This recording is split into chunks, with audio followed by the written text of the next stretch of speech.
Sir দুটো লুসিট দিন আমাকে। কিরে হাবলু, তোর আর কত লুসিট লাগবে? এত লুসিট নিচ্ছিস, তুই কি বাড়ি নিয়ে যাবি লুসিট?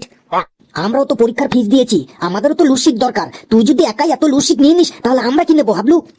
চুপ সবাই, না হলে কিন্তু আমি এখনই মারার অর্ডার দিতে বাধ্য হব। এই নে হাবলু লুসিট। আর কারো লুসিট লাগবে? শীত শীত লুসিট, লুসিট গরম গরম লুসিট, ঠান্ডা ঠান্ডা লুসিট, ঝাল ঝাল লুসিট, মিষ্টি মিষ্টি লুসিট। শীত লাগবে শীত, শীত শীত শীত, লুসিট লাগবে লুসিট। এই ঘেটু একটা বলে দে।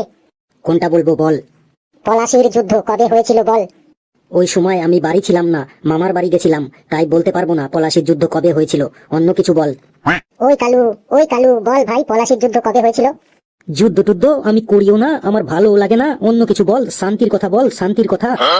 ফেলু রে ভাই, একটা বলে দে ভাই। কোনটা বলবো বল? ইংরেজরা ভারতে না আসলে কি হতো? এটা একদম সহজ। ইতিহাস বই থেকে ইংরেজ শাসন চ্যাপ্টারটা বাদ হয়ে যেত আর ইতিহাস বইটা আরো পাতলা হয়ে যেত। আমি 2 মিনিটের জন্য বাইরে যাচ্ছি, এরা যদি কেউ টুকলি টুকলি করে তাহলে এদের সাথে কথা না বাড়িয়ে ডাইরেক্ট হিট শুরু করবে। Okay sir. ফেলু রে ভাই রে, একটা বলে দে প্লিজ ফেলু ভাই। কোনটা বলবো বল? আদিম মানুষদের সাথে বর্তমান মানুষদের পার্থক্য কি, এটা একটু বলে দে ভাই। এটা তো অনেক বড়, 5 নম্বরের কোশ্চেন। তুই বলে যা, আমি ঠিক লিখে নেব। ওই ওই, এবার কথা বললে কিন্তু একদম ডাইরেক্ট হেডশট। দাদা তোমাকে দেখতে কিন্তু বিরাট হ্যান্ডসাম, একদম ঋত্বিক রোশনের মতো। সত্যি? হ্যাঁ দাদা, সত্যি সত্যি সত্যি, একদম ঋত্বিক রোশনের মতো।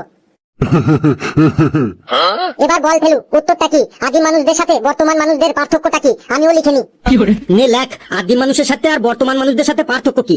আদিম মানুষদের কোনো ঘর বাড়ি ছিল না, তবুও তারা গাছের তলায় নিশ্চিন্ত মনে ঘুমাতে পারতো। কিন্তু বর্তমানে মানুষদের অনেক বড় বড় বাড়িঘর, খাট বিছানা থাকা সত্ত্বেও তাদের মনে ছেলে পুলে বউ বাচ্চা টাকা পয়সা আত্মীয় স্বজন নিয়ে এত টেনশন যে এরা ঠিক মতো ঘুমাতেই পারে না। তারপরে লেখ, আদিম মানুষদের বাড়িতে এসি ফ্রিজ ছিল না, তাতেও তাদের কখনো অসুবিধা হতো না। কিন্তু এখনকার মানুষদের বাড়িতে এসি ফ্রিজ থাকা সত্ত্বেও গরমে পাগল হয়ে যায়। আদিম মানুষদের ঘরে কারেন্ট না থাকা সত্ত্বেও তারা সুন্দরভাবে জীবনযাপন করতে পারতো। কিন্তু এখন 5 মিনিট কারেন্ট গেলেই হলো, 5 মিনিট কারেন্ট অফ হলেই হলো, মানুষ একদম পাগলের মতো ছটপট করে। তারপরে লেখ, আদিম মানুষ জঙ্গল কেটে চাষের জমি তৈরি করেছিল, আর এখনকার মানুষ সেই চাষের জমিতেই বড় বড় বিল্ডিং তৈরি করছে। আগেকার মানুষ যা পিত তাই খেত, কাঁচা মাংস পোড়া মাংস খেয়েও তাদের কোনো শরীর খারাপ হতো না, একদম হজম করে ফেলতো। আর এখনকার মানুষ যা খাচ্ছে তাতেই গ্যাস হয়ে যাচ্ছে, অম্বল হয়ে যাচ্ছে, কারো কারো পাতলা পায়খানা হয়ে যাচ্ছে, মানে জল খেলেও অম্বল হয়ে যাচ্ছে, একদম যা খাচ্ছে তাতেই পেট খারাপ।